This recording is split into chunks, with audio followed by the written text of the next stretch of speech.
ശുദ്ധ അമ്മയ്ക്കും തിരുക്കുമാരനും ആയിരം ആയിരം നന്ദി പറയുന്നു. എനിക്ക് ഈ ആൾത്താരയിൽ വന്ന് സാക്ഷ്യം പറയാൻ എന്നെ അനുഗ്രഹിച്ചതിന് നന്ദി. 9/4/2022 ഞാൻ ആദ്യമായി ഉടമ്പടി എടുത്തത്. ഞങ്ങളുടെ ഒരു ഫാമിലി ഫ്രണ്ട് ചേച്ചി പറഞ്ഞിട്ടാണ് ഞാനിവിടെ ആദ്യമായിട്ട് വരുന്നത്. ഞങ്ങൾ പ്രാർത്ഥിക്കാൻ വേണ്ടി വന്നതാണ്. ഇവിടെ വന്നപ്പോൾ ഞാൻ പറഞ്ഞു, എൻ്റെ കൂടെയുള്ളവരെല്ലാം ഉടമ്പടി എടുക്കാണ്ട് തിരിച്ചു പോയി. അപ്പം ഞാൻ പറഞ്ഞു, ഞാൻ ഉടമ്പടി എടുത്തിട്ടേ ഞാൻ വരുള്ളൂ. അവരെല്ലാവരും എനിക്ക് വേണ്ടി വെയിറ്റ് ചെയ്തു. ഞാൻ ഉടമ്പടി എടുത്തിട്ടാണ് അന്ന് ഞാൻ തിരിച്ചു പോയത്. പിറ്റേ ദിവസം തുടങ്ങി ഞാൻ രാവിലെ 5:30-ക്ക് ഞാൻ രാവിലെ പ്രാഥമിക കർമ്മങ്ങളെല്ലാം കഴിഞ്ഞ് മെഴുകുതിരി കത്തിച്ച് ഞാൻ പ്രാർത്ഥിക്കുമായിരുന്നു. പിന്നെ എൻ്റെ പണികളെല്ലാം കഴിഞ്ഞ് ഞാൻ ബൈബിള് വായിക്കും. വൈകുന്നേരം സന്ധ്യാപ്രാർത്ഥന ചെയ്യും. 5:30 എൻ്റെ വീട്ടിലെ എല്ലാ പണികളും കഴിഞ്ഞ് നേരെ ബൈബിള് വായിക്കും, കൊന്തയെത്തിക്കും. അപ്പോഴേക്കും 7 മണിയാവും. എന്നിട്ട് ഞാൻ സായാഹ്ന പ്രാർത്ഥനയും പ്രാർത്ഥിച്ചിട്ടാണ് ഇരിക്കുക. ഏത് നേരം ഞാൻ ഫുൾ അടുക്കളയിൽ പണി ചെയ്യുകയാണെങ്കിൽ ഞാൻ എല്ലാ ഉടമ്പടികളും സാക്ഷ്യങ്ങളും എല്ലാം ഞാൻ കേൾക്കുമായിരുന്നു. ചില സമയത്ത് പുറത്തുനിന്ന് ഹസ്ബൻഡ് വരുമ്പോൾ ചോദിക്കും, നീ ആരോടോ സംസാരിക്കണേന്ന്. ബാത്റൂമിലാണെങ്കിലും അടുക്കളയിലാണെങ്കിലും റൂമിലാണെങ്കിലും ഫുൾ ടൈം ഞാൻ ഈ പ്രാർത്ഥന കേട്ടുകൊണ്ടിരിക്കുകയായിരുന്നു. ഞങ്ങൾ താമസിക്കുന്ന വീട് ഒരു തറവാട് വീടാണ്. 50 കൊല്ലമായിട്ട് മുത്തശ്ശൻ്റെ പേരിലാണത്. ഇവരാരും മാറ്റിയിട്ടുണ്ടായിരുന്നില്ല. ഇവർ കുറേ ശ്രമിച്ചു, നടന്നിരുന്നില്ല.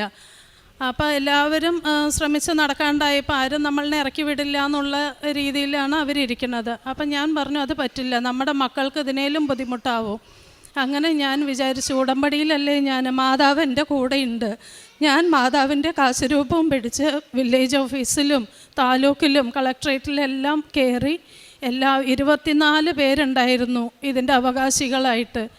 അവരെല്ലാവരുടെ അടുത്തും കാര്യങ്ങൾ പറഞ്ഞ് മനസ്സിലാക്കി 24 പേര് സൈൻ ചെയ്ത ഒരു ആധാരം 3ാമത്തെ ഉടമ്പടി പുതുക്കലിൽ ഞങ്ങൾക്ക് രജിസ്റ്റർ ചെയ്യാൻ പറ്റി. അതൊരു വലിയൊരു അത്ഭുതമായിട്ടാണ് ഞാൻ കണക്കാക്കിയിരുന്നത്. അത് കഴിഞ്ഞ് ഈ ഒരു ജൂൺ 20-ാം തീയതി ജൂൺ 20-ാം തീയതി എനിക്ക് ഫുഡ് കഴിക്കുമ്പോൾ ഈ കവിളിൻ്റെ അവിടെ വന്നിട്ട് ഇങ്ങനെ സ്വെല്ലിങ് പോലെ ഉണ്ടായിരുന്നു. അങ്ങനെ നമ്മൾ ഡോക്ടറിൻ്റെ അടുത്ത് പോയി. അതിൻ്റെ 1 മാസം മുന്നേ ഞാനൊരു സ്വപ്നം കാണുകയാണ്. ഞാൻ ഒരു സദസ്സിൽ ഞാൻ നിൽക്കുകയാണ്. അപ്പോൾ എൻ്റെ ഓപ്പോസിറ്റ് ഒരു നേഴ്സ് നടന്നു വരുന്നു. ഒരു നീല ഡ്രസ്സ് ഇട്ടിട്ട് ഒരു നേഴ്സ് നടന്നു വരുന്നു. അപ്പം ഞാൻ വിചാരിക്കുകയാണ്, നമ്മളുടെ സാധാരണ ആൾക്കാർ മാത്രമേ അവിടെ ഉണ്ടായിരുന്നുള്ളൂ.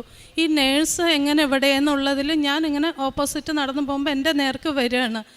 അപ്പം നോക്കുമ്പോൾ ഡ്രസ്സ് നേഴ്സിൻ്റെ ഡ്രസ്സ്, മുഖം മാതാവിൻ്റെ മുഖം, ആ ചൈതന്യം ലൈറ്റും എല്ലാം കൂടി ഞാൻ പെട്ടെന്ന് ഞെട്ടി എണീറ്റു. എനിക്ക് മനസ്സിലായില്ല എന്താണ് എനിക്കിങ്ങനെ ഒരു നേഴ്സിനെ എനിക്ക് കാണാൻ പറ്റിയെന്ന് എനിക്ക് മനസ്സിലായിരുന്നില്ല. അത് കഴിഞ്ഞ് 1 മാസം കഴിയുമ്പോഴാണ് എനിക്ക് ഈ രോഗം വരുന്നത്. ഭക്ഷണം കഴിക്കുമ്പോൾ സ്വെല്ലിങ് ആവും. അപ്പോൾ നമ്മൾ ഡോക്ടറിൻ്റെ അടുത്ത് പോയി ENT കാണിച്ചു. അപ്പോൾ സലൈവറി ഗ്ലാൻഡ് ഇൻഫെക്ഷൻ ആയിരിക്കുകയാണെന്ന് പറഞ്ഞു. അങ്ങനെ 3 കോഴ്സ് നമ്മൾ ആൻറ്റിബയോട്ടിക് എടുത്തു. അതിൽ മാറിയില്ല.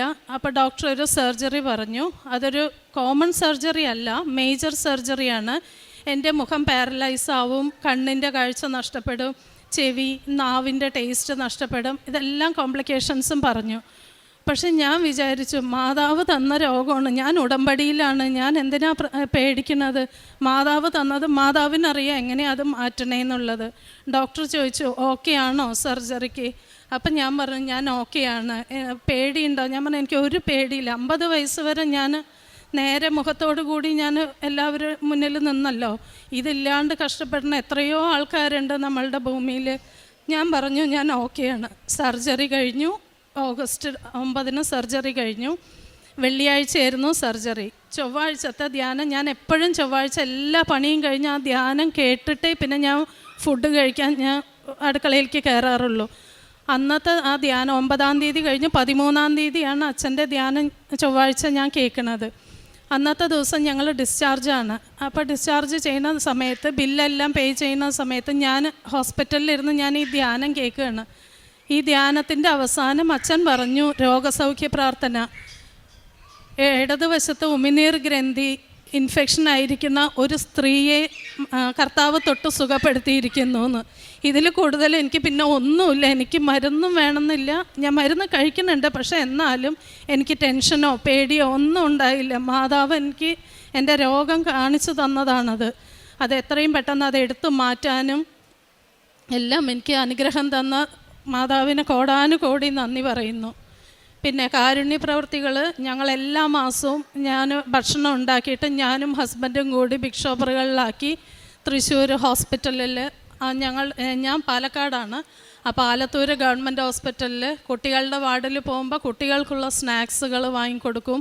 ചെറിയ ചെറിയ സ്നാക്സുകൾ വാങ്ങി കുട്ടികൾക്ക് കൊടുക്കാറുണ്ട്. പേപ്പർ ഞാൻ മാതാവിൻ്റെ കാര്യം കർത്താവിൻ്റെ കാര്യം എല്ലാം പറഞ്ഞ് ഞാനും മനസ്സിലാക്കി കൊടുത്തിട്ട്, പേപ്പർ വേണ്ടാന്ന് പറയുന്നവരടുത്ത് ഞാൻ പറയും വേണ്ട, നിങ്ങൾ വാങ്ങണ്ട, വിശ്വാസം ഉണ്ടെങ്കിൽ മാത്രം വാങ്ങിച്ചാൽ മതിയെന്ന് അവർക്ക് കൊടുക്കും. പൈസ ഇല്ലാത്തവർക്ക് പൈസ കൊടുത്ത് സഹായിക്കും, ഡ്രസ്സുകളില്ലാത്തവർക്ക് ഡ്രസ്സ് കൊടുക്കും. അങ്ങനെയാണ് കാരുണ്യ പ്രവൃത്തികൾ ഞാൻ ചെയ്തുകൊണ്ടിരിക്കുന്നത്. മാതാവിനും തിരുക്കുമാരനും കോടാനുകോടി നന്ദി.